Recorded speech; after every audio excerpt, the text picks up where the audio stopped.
আসসালামু আলাইকুম। সবার আগে বাছাই করা 10টি আন্তর্জাতিক খবর জানিয়ে দেব। প্রথমেই থাকছে শিরোনাম। তবে তার আগে অনুরোধ থাকবে ভিডিওটিতে একটি লাইক দিবেন।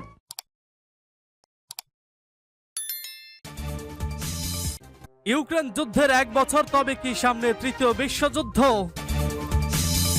এরপর জানিয়ে দেব অধরাই থাকছে ইউক্রেনের স্বপ্ন। এদিকে দূরপাল্লার 4টি ক্রুজ ক্ষেপণাস্ত্র ছুড়ল উত্তর কোরিয়া। জানিয়ে দেব যুদ্ধের বর্ষপূর্তি দিনে বাখমুতের আরো একটি গ্রাম দখলের দাবি রাশিয়ার।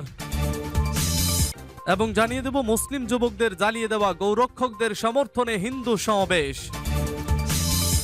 সর্বশেষ জানিয়ে দেব ইউক্রেন যুদ্ধ বন্ধে চীনের 12 দফা প্রস্তাব প্রত্যাখ্যান পশ্চিমাদের। শুনছিলেন সংবাদ শিরোনাম, এখন বিস্তারিত। তবে তার আগে অনুরোধ থাকবে ভিডিওটিতে একটি লাইক এবং কমেন্টস করে জানিয়ে দিন আজকের এই ভিডিও সম্পর্কে আপনার মূল্যবান মতামত। আর হ্যাঁ বন্ধুরা, অবশ্যই ঝটপট করে এই ভিডিওটি আপনার বন্ধুদের মাঝে শেয়ার করে ছড়িয়ে দিন আর জানিয়ে দিন আপনি কোন জেলা থেকে বা কোথা থেকে আমাদের সংবাদ শুনছেন এবং দেখছেন। ইউক্রেন যুদ্ধের 1 বছর, তবে কি সামনে তৃতীয় বিশ্বযুদ্ধ? দ্বিতীয় বিশ্বযুদ্ধের পর সবচেয়ে প্রাণঘাতী রাশিয়া ইউক্রেন যুদ্ধের 1 বছর আজ। 1 বছরে এ যুদ্ধকে ঘিরে নানা সমীকরণে পট পরিবর্তন হয়েছে বিশ্ব রাজনীতির। এমন বাস্তবতায় পুরো বিশ্ব পড়ছে এই যুদ্ধের প্রভাব। ইউক্রেনের যুদ্ধের দামামা বাজার কয়েক সপ্তাহ আগেই ব্যাপক আকারে সামরিক মহড়ার মাধ্যমে অশনি সংকেত পাঠায় রাশিয়া। পশ্চিমাদের সংখ্যা সত্যি করে 2022 সালে 24 ফেব্রুয়ারি রাতে ইউক্রেনের সামরিক অভিযান শুরু করে দেশটি। সেদিন ভোরের আলো ফোটার আগেই বিস্ফোরণ আর থেমে থেমে বিমান হামলার অ্যালার্ম বেজে ওঠে ইউক্রেনে। আর ততক্ষণে পাল্টাতে শুরু করে বিশ্ব রাজনীতির দৃশ্যপট। দ্বিধা বিভক্ত হতে শুরু করে বিশ্বের বিভিন্ন দেশ। যুদ্ধ শুরুর পর আতঙ্কিত ইউক্রেনীয় জীবন বাঁচাতে দেশ থেকে পালিয়ে প্রতিবেশী দেশগুলোতে আশ্রয় নিলেও 1 বছরের যুদ্ধে ইউক্রেনের সেনা সদস্য সহ হতাহত হন লাখো বেসামরিক নাগরিক।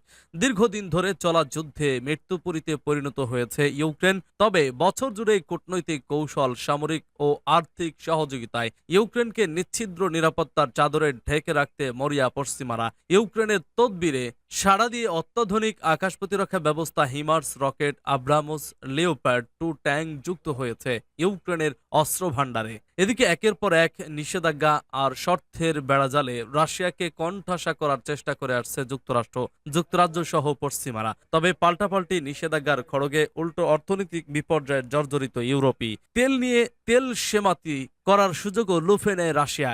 এতে আন্তর্জাতিক বাজারে জ্বালানি তেল এবং গমসহ নানা ভোগ্যপণ্যের দাম বেড়ে যায়। মন্দার কবলে পড়ে বিশ্ববাসী। বছর জুড়ে ক্রিমিয়ার সঙ্গে রাশিয়ার প্রধান সংযোগ সেতুতে ভয়াবহ বিস্ফোরণের ঘটনা, জাপোরিজিয়া পারমাণবিক কেন্দ্রে হামলা, মস্কো কিয়েভ খাদ্যশস্য চুক্তি ও নর্ড স্ট্রিম পাইপলাইনের রহস্যজনক ছিদ্র নিয়ে দ্বন্দ্ব কম হয়নি। সব ছাপিয়ে কূটনৈতিক শান্তি আলোচনায় যুদ্ধের পথ বন্ধ হবে কিনা তা নিয়েও চলে বিশ্লেষণ।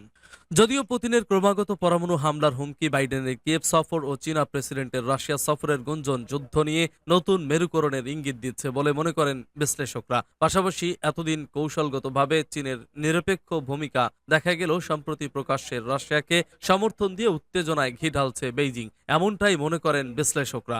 রাশিয়া জানিয়েছে পশ্চিমারা মস্কো শর্ত মানলেই কেবল বন্ধ হবে যুদ্ধ। গত সেপ্টেম্বরের শেষ দিকে রাশিয়া ইউক্রেনের পূর্বাঞ্চলের লুহানস্ক, দনেতস্ক এবং দক্ষিণাঞ্চলের জাপোরিজিয়া ও খেরসন অঞ্চল দখলে নেয়। গণভোটের মাধ্যমে দখলকৃত সেই নতুন অঞ্চলগুলোর স্বীকৃতি চায় রাশিয়া। তবে ইউক্রেনের সার্বভৌম ভূখণ্ডের রাশিয়ার দখলদারিত্বকে পশ্চিমারা কখনোই স্বীকৃতি দেবে না বলে জানিয়ে দেয়। এ অবস্থায় 2023 সালের বাজেটে রুশ প্রতিরক্ষা খাতের বিনিয়োগ পরিকল্পনায় এবছরও চলমান যুদ্ধ বন্ধের সম্ভাবনা দেখছেন না বিশ্লেষকরা। রাশিয়া ও ইউক্রেনের সংঘাতের নেপথ্য মূল কারণ হিসেবে রয়েছে মার্কিন নেতৃত্বাধীন পশ্চিমারা সামরিক জোট ন্যাটোতে ইউক্রেনের অন্তর্ভুক্তির চেষ্টা।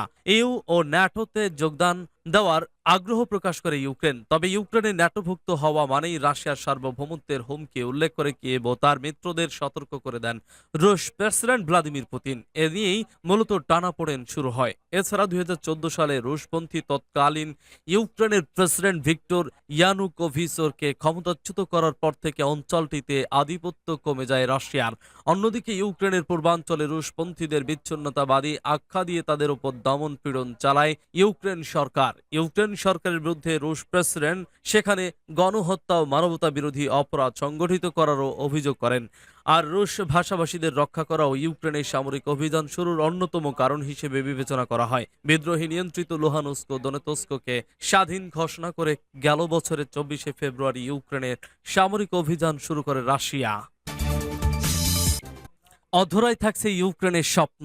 দ্বিতীয় বিশ্বযুদ্ধ চলাকালে জোটগুলো যুদ্ধোত্তর সময় নিয়ে পরিকল্পনা শুরু করে, যদিও তখনকারও বিজয় দৃশ্যমান ছিল না।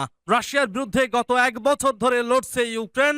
এখন একই ধরনের চিন্তা করা দরকার কিয়েভ ও পশ্চিমাদের। রাশিয়ার ধারাবাহিক হামলার বিপরীতে ইউক্রেন এখনো ধুঁকছে।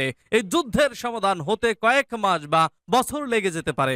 যখন শান্তি ছড়িয়ে পড়বে অর্থাৎ যুদ্ধ বন্ধ হবে, তখনও ইউক্রেনকে সতর্ক থাকতে হবে, বাড়াতে হবে নিরাপত্তা, কারণ ইউক্রেনের অস্তিত্বেই বিশ্বাস করে না রাশিয়া। সত্য কথা বলতে মার্কিন জোটের অন্তর্ভুক্ত হলেও ইউক্রেন সমস্যার সমাধান করতে পারবে না, যদিও আসন্ন বছরগুলোতে পশ্চিমাদের সমর্থন লাগবে ইউক্রেনের।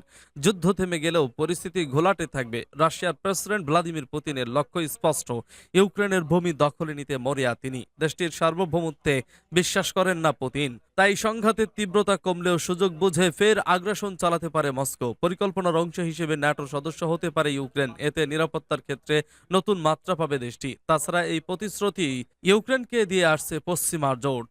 কিন্তু দুঃখের বিষয় হলো জোটে প্রবেশ করা খুবই কঠিন। নিয়ম অনুযায়ী কোনো সংঘাতময় দেশকে সদস্য করে না ন্যাটো। তাছাড়া কোনো নতুন সদস্যের সমস্যাও নিজেদের ওপর নেবে না জোট। সুতরাং যতদিনে যুদ্ধ বন্ধ না হয় অথবা ইউক্রেন থেকে রুশ সেনা প্রত্যাহার না হয়, ততদিন ইউক্রেনকে ন্যাটোর বাইরেই থাকতে হবে। প্রতিটি প্রতিষ্ঠানেরই নির্দিষ্ট নিয়ম রয়েছে।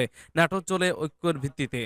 যুদ্ধ যদি ফের শুরু হয়, তাহলে 30 সদস্যের ন্যাটোর সবাই যে রাশিয়ার বিরুদ্ধে দাঁড়াবে তাতে সন্দেহ রয়েছে। তাছাড়া মার্কিন প্রেসিডেন্ট জো বাইডেন আগেই বলেছেন ইউক্রেনে তিনি তৃতীয় বিশ্বযুদ্ধের জন্য লড়বেন না। যদিও ন্যাটো সদস্য হওয়ার যোগ্য ইউক্রেন, এরই মধ্যে দেশটি তাদের সাহস ও সক্ষমতার মাধ্যমে জোটের অন্যতম শত্রুর বিরুদ্ধে লড়াই করে সেটার প্রমাণ দিয়েছে। কিন্তু বৈশ্বিক রাজনীতিতে যোগ্য হলেই সবকিছু ঠিক থাকে না। ধারণা করা হচ্ছে যুদ্ধ যখন শেষ হয়ে যাবে, তখন সামরিক দিকে থেকে ইউরোপের অন্যতম শক্তিশালী দেশ হিসেবে আবির্ভূত হতে পারে ইউক্রেন। সে সময় বিপুল সংখ্যক প্রশিক্ষিত সেনা থাকবে ইউক্রেনের। দেশটির সেনাবাহিনী সোভিয়েত আমলের মানদণ্ড পেরিয়ে এখন ন্যাটোর মতো হয়ে উঠবে। তাছাড়া দেশটির হাতে থাকতে পারে আধুনিক মানের সব অস্ত্র। তাছাড়া পশ্চিমা দেশগুলো ইউক্রেনীয় বাহিনীকে প্রশিক্ষণ ও উপদেশ দিয়ে সহায়তা দিয়ে যাবে, অস্ত্র সরবরাহ চালিয়ে যেতে পারে। দূরপাল্লার 4টি ক্রুজ ক্ষেপণাস্ত্র ছুড়ল উত্তর কোরিয়া। সামরিক মহড়ার অংশ হিসেবে এবার দূরপাল্লার 4টি কৌশলগত ক্রুজ ক্ষেপণাস্ত্রের পরীক্ষা চালিয়েছে উত্তর কোরিয়া।